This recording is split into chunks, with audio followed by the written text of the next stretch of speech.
बगा फैक्ट्स के मोअज़्ज़िज़ नाज़रीन अस्सलाम वालेकुम। सुप्रीम कोर्ट ऑफ पाकिस्तान से बड़े-बड़े फैसले सामने आना शुरू हो चुके हैं और सुप्रीम कोर्ट ऑफ पाकिस्तान के बारे में भी बड़ी-बड़ी खबरें सामने आ रही हैं। अब 9 मई के हवाले से जो सुप्रीम कोर्ट के अंदर बात की गई, जिस तरह से रिमार्क्स दिए गए, यकीन जानिए कि सारे पर खचे उड़ा के रख दिए गए हैं। इमरान खान के खिलाफ जो बड़े-बड़े केसेस थे, एक के बाद एक खत्म होते चले जा रहे हैं और उनके ऊपर जो रिमार्क्स आ रहे हैं, जो फैसले आ रहे हैं, धज्जियां उड़ा के रख रहे हैं। यानी कि नून लीग की जो परेशानी है, आसमान के ऊपर पहुंची हुई है और पाकिस्तान तहरीक इंसाफ का जो बदतरीन वक्त था, जो बुरा तरीन वक्त था, अब वो वाज़ेह तौर पर खत्म होता नजर आ रहा है। यानी कि अंदाजा लगाइए कि अब सुप्रीम कोर्ट ऑफ पाकिस्तान के अंदर या जो इस्लामाबाद हाई कोर्ट है उसके अंदर जब ये केसेस जा रहे हैं, मिसाल के तौर पर अब 9 मई का जो केस था उसके ऊपर सुप्रीम कोर्ट के जजेस ने कहा है कि क्या एक कांस्टेबल के कहने के ऊपर, उसकी गवाही के ऊपर हम पाकिस्तान के साबिक वजीर आजम को गद्दार डिक्लेयर कर दें। तफ्तीशी अफसर ने कहा कि जी ये साजिश जमान पार्क के अंदर हो रही थी और वहां पर एक कांस्टेबल हमारा वहां पर ड्यूटी देता था, तो उसने ये सारी बातें सुनी, उसने ये सारी बातें सुन के लिख ली और फिर उसने हमें बताई और ये बड़ी ये सीक्रेट इंफॉर्मेशन थी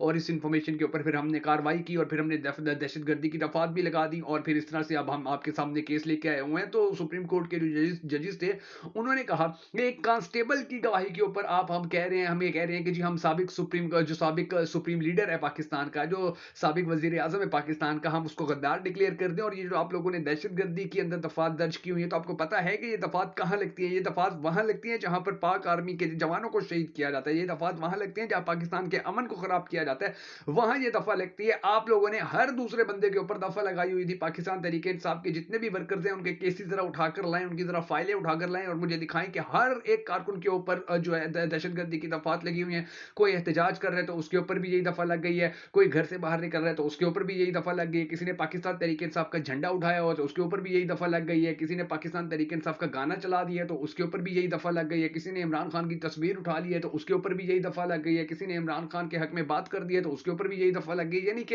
ये दहशतगर्दी की दफा रेवड़ियों की तरह लोगों में बांटी जा रही है कि जी जो भी सर उठाएगा, जो भी बात करेगा उसके ऊपर दहशतगर्दी की दफा लग जाएगी, 780 लग जाएगी। ये पता है कि ये कितना खतरनाक और कितनी बड़ी दफा होती है और ये किन लोगों के ऊपर लगाई जाती है। बड़ी धुलाई की है, बड़े रिमार्क्स दिए हैं सुप्रीम कोर्ट ऑफ पाकिस्तान ने, जिसके बाद वो जो पुलिस वाला था, तफ्तीशी अफसर था, वो चुप हो के खड़ा हो गया। जी वो यहाँ वहां की बातें करने पड़ गए, जी ऐसे नहीं ऐसे होते। और जो सुप्रीम कोर्ट ने उनके बारे में कहा है, जो बातें उनकी की है, रिमार्क्स दिए हैं, यकीन जानिए भाई खबर सामने आई है, खबरें जो आई इस हवाले से वो मैं आपको बड़ी तफसीली खबर जो आई मैं आपको बताऊंगा कि क्या कुछ होता रहा है, किस तरह से इस केस की यानी कि धज्जियां उड़ा के रख दी गई हैं। और फिर आप ये भी देख लीजिए कि अब जो इमरान खान ने एक एप्लीकेशन दायर कर दिया और उस एप्लीकेशन के अंदर इमरान खान ने कहा है कि जी इलेक्शन के अंदर जो धांधली हुई है, जो दो नंबरी हुई है, पाकिस्तानी अवाम को जो मैंडेट चोरी किया गया है, इसके ऊपर जुडिशियल कमीशन बनाया जाए। और जब तक उस जुडिशियल कमीशन का फैसला सामने नहीं आता है, जब तक उन जो मोजिज जजेस होंगे, जो हाजिर सर्विस जजेस होंगे, जब तक उनका फैसला सामने नहीं आता तब तक हुकूमत को काम करने से रोक दिया जाए कि तुम लोग काम ना करो क्योंकि तुम लोग अवाम का मैंडेट चोरी करके आए हो। इसके ऊपर भी बड़ी डेवलपमेंट हुई है।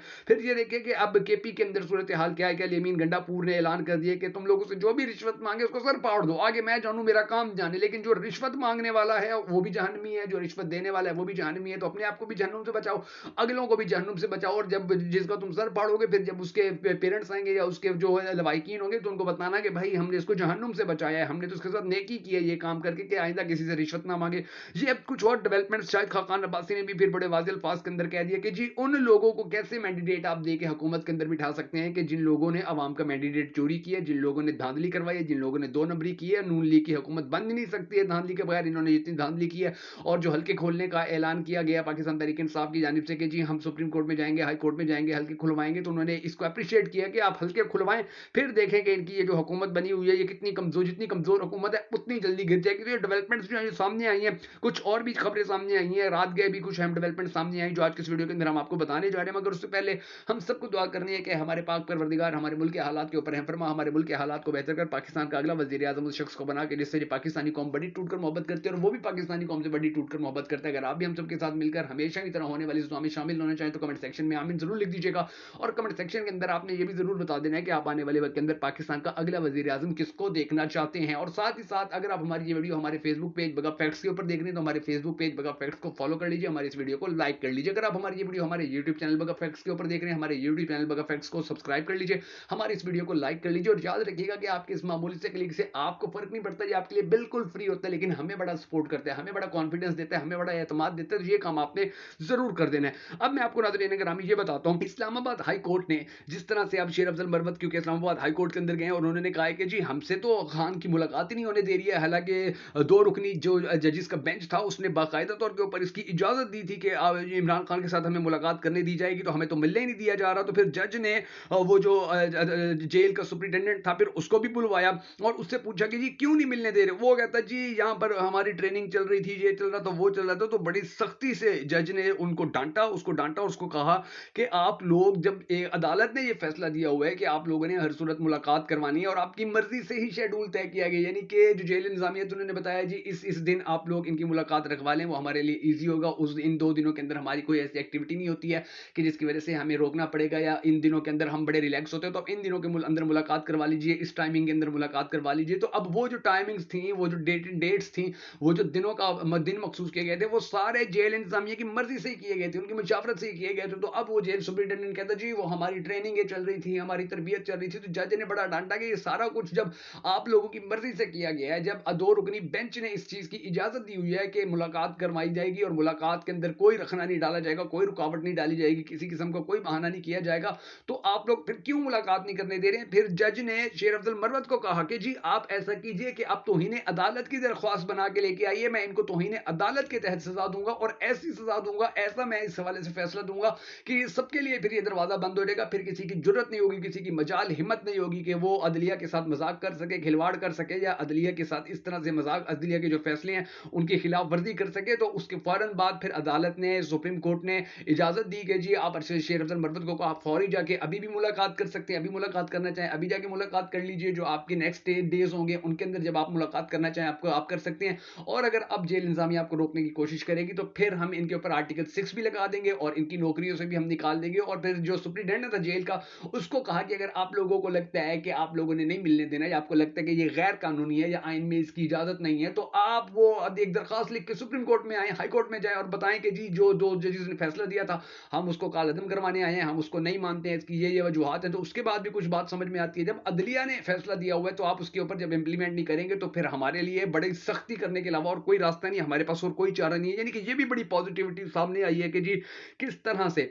अब आहिस्ता आहिस्ता जो इमरान खान के लिए रास्ते हैं वो खुलना शुरू हो गए और किस तरह से अब इमरान खान के जो केसेस थे उनका जो दिया पांचा है वो सारा होना शुरू हो चुका है। और इन सब की यानी कि अंदाजा लगाइए कि अब ये जितने भी लोग थे कि जो इस तरह की हरकतें कर रहे थे, इन सब को अब पता चलना शुरू हो चुका है कि जी कि ये अगर अब हम मजीद इस तरह से कुछ करेंगे तो फिर हमारे लिए अब जो हालात हैं वो मुश्किल हो जाएंगे, हमारे जो सिचुएशन है वो खराब हो जाएगी। अब जो 9 मई के हवाले से डिस्कशन की गई है इस्लामाबाद हाई कोर्ट के अंदर वो बड़ी जबरदस्त थी। उसके हवाले से एक्सप्रेस न्यूज ने खबर दी और लिखा गया था सुप्रीम कोर्ट ने 9 मई वाकये के 5 मुल्जिमान की जमानत की दरख्वास्तें मंजूर कर ली। सुप्रीम कोर्ट में 9 मई वाकये के मुल्जिमान की जमानत की दरख्वास्तों की समाअत हुई। अदालत ने 5 मुल्जिमान की जमानत बाद अज गिरफ्तारी की दरख्वास्तें 50-50 हजार रुपए के जमानती मुचलकों के एवज मंजूर कर ली। FIR में दहशतगर्दी की दफात लगाने पर जस्टिस जमाल खान मंदूखैल ने रिमार्क्स दिए कि क्या आपको पता है इंसादी दहशतगर्दी की दफात किन हालात में लगाई जाती हैं। हाल ही में दहशतगर्दी के एक वाकये में एक अफसर की शहादत हुई, वो दहशतगर्दी का वाकया था। पेशावर में Sania army public school, Quetta में वुकला पर खुदकुश धमाका दहशतगर्दी का वाकया था।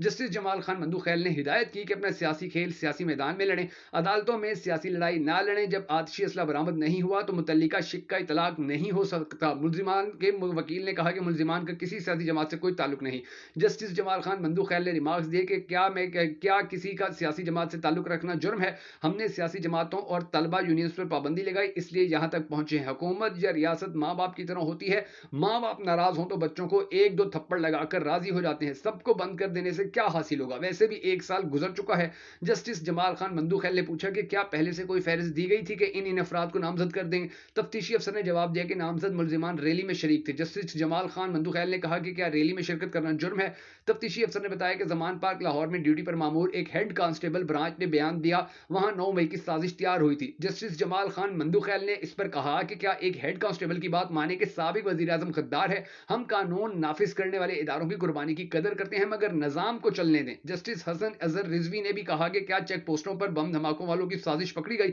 सुप्रीम कोर्ट ने हिदायत की कि अदालती कार्रवाई के दौरान दी गई ऑब्जर्वेशन से ट्रायल कोर्ट मुतासिर ना हो। अगर किसी और जुर्म में मुलविस नहीं तो मुल्जिमान को जमानत पर रिहा किया जाए। मुल्जिमान पर 9 और 10 मई की दरमियानी शब फौजी मरकज हमजा कैंप रावलपिंडी में हमला तोड़फोड़ का इल्जाम था। थाना न्यू टाउन रावलपिंडी में अवैस नसरुल्लाह, सैफुल्लाह, कामरान और वकास नामी मुल्जिमान पर FIR दर्ज की गई थी। और अंदाजा लगाइए कि अब ये किस इस तरह से जो डेवलपमेंट्स हैं वो सामने आ रही हैं और पाकिस्तान तहरीक इंसाफ के लिए रास्ते खुलते चले जा रहे हैं। अब ये मुलाकातों की भी खबरें सामने आ रही हैं कि जी रात गया मुलाकातें हुई हैं और फिर एक मरतबा डील की, फिर एक मरतबा मुज़ाकरात की कोशिश की गई है, बात की गई है, मगर कप्तान डटा हुआ है, खड़ा हुआ है और वो कह रहा है कि नहीं, जब तक इंसाफ के तकाजे पूरे नहीं होंगे, जब तक हमारा चोरीशुदा मैंडेट हमें वापस नहीं मिलेगा, जब तक 10 हल्के नहीं खुलेंगे, मैं तसल्ली से जेल के अंदर बैठा हूँ। और फिर अलीमा खान ने भी बताया कि जी खान तो जेल के अंदर एक्सरसाइजेस कर रहा है, वर्जिश कर रहा है, उसकी सेहत तो डंके की चोट के ऊपर है, वो रोजे रख रहे हैं, अल्लाह का शुक्र अदा कर रहे हैं, परेशानी टेंशन उसके करीब भी नहीं आई है और आने वाला वक्त उसके लिए मजीद मजबूती का बाइस बनेगा, क्योंकि नवाज शरीफ, मरियम बीबी, शहबाज शरीफ और इनको लाने वाले सरेंडर करते जा रहे हैं, आस्ता आस्ता ये झुकते चले जा रहे हैं, झाग की तरह बैठते चले जा रहे हैं और इंशाल्लाह बहुत जल्द पाकिस्तानी कौम देखेगी कि पाकिस्तान की शान, पाकिस्तान की आन, पाकिस्तान की जान, पाकिस्तान का मान इमरान खान कौम के दरमियान होगा, कौम के साथ होगा और कौम पाकिस्तान के इस शेर को, इस पाकिस्तान के इस लीडर को एक मरतबा फिर अपने वोट से पाकिस्तान का वजीर आजम बनाएगी। अगर आप भी हम सब की आवाज को सपोर्ट करना चाहिए, अगर आप भी हमारे साथ खड़े हो तो हमारे इस वीडियो को लाइक और शेयर जरूर कर दीजिएगा।